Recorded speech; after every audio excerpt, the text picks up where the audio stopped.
የስራ እድል ፈጥረናል እና ቀጣይም እየጨመርን እንመጣለን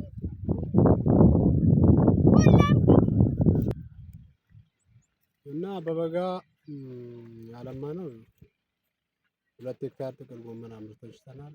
አሁን የደረሰ ያለ 2 ሄክታር አለ።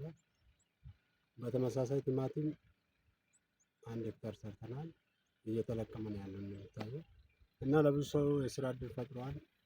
ከ50 በላይ ስራ እድል ፈጠራ ነው ያደረግነው እና ቀጣይም እያሰፋን የምንሄደው ያው መስኖ በባህሪው ለሌሎችም ሰዎች ቻሌንጅ አለው። ቻሌንጁ ተሰራል እና ብዙ ቻሌንጆችን አልፈን ነው እነዚህ ያው ምርት እየለቀምን እያያችሁ እናንተ በዛ ልክ ነው። ቻሌንጁ ተቋቁሞ ከተሰራ ለውጥ አለ። ቴንክ ዩ